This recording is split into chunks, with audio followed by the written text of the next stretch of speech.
Four friends decided to take a road trip to escape the routine of their lives, and on the last night of their journey they stumbled across an old hotel on the outskirts of a forgotten town. The place looked like it had been abandoned decades ago, yet a dim neon sign still buzzed faintly above the entrance, spelling out the word vacancy. Tired and curious, they decided to check in, even though something about the silence around the building felt wrong. Inside, the air was stale as if no window had been opened for years, and behind the counter stood a pale clerk with sunken eyes, who handed them the key to room 305 without saying more than a few words. As they climbed the creaking staircase, one of them noticed the hallways seemed far longer than they should be, stretching on unnaturally, with mirrors lining the walls that reflected shadows moving in ways that did not match their own.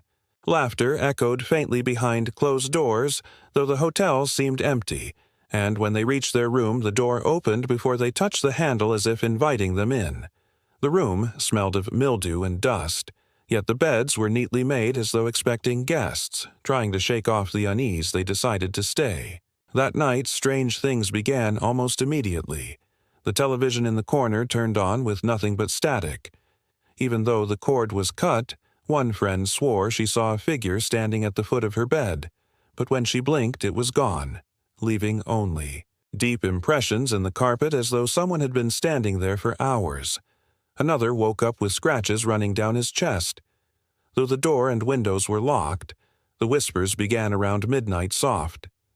At first, then louder, in a language none of them could understand, seeming to come from the walls themselves. When they tried to leave, the hallway outside had changed.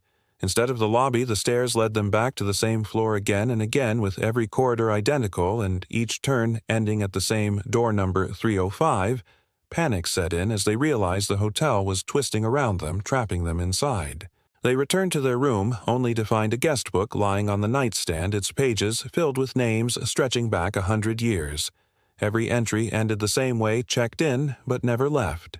Flipping to the last page, they saw their own names written in fresh ink, though none of them had touched the book. The mirrors in the room began to ripple like water, and shapes pressed against the glass from the other side. Pale hands and distorted faces straining to break through.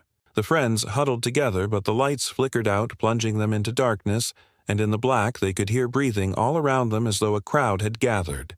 Determined to fight their way out, they smashed open the door and ran, but the hallways were shifting faster now. Doors opening to reveal endless staircases that led nowhere. Rooms filled with furniture covered in sheets that twitched as if something underneath was moving. One door opened into a hallway flooded with water, where a woman in a torn dress floated silently, staring at them with lifeless eyes before drifting toward them with inhuman speed. They slammed the door shut and kept running until they burst into the lobby again, but the clerk was waiting. His smile wider now, his eyes dark and hollow. He told them softly that the hotel had been waiting for them, and that once you entered room 305, there was no way out. The front doors were chained from the inside, and when they tried to break the glass, the outside world shimmered like a painted backdrop, revealing only more darkness beyond. Time began to blur as the friends wandered through endless loops. One by one, they began to vanish. The first was dragged screaming into a mirror by the pale hands that finally broke through. The second turned a corner only to disappear mid-step, leaving behind the echo of his voice. The last two made it back to their room, where the air was freezing cold and the walls pulsed like living flesh.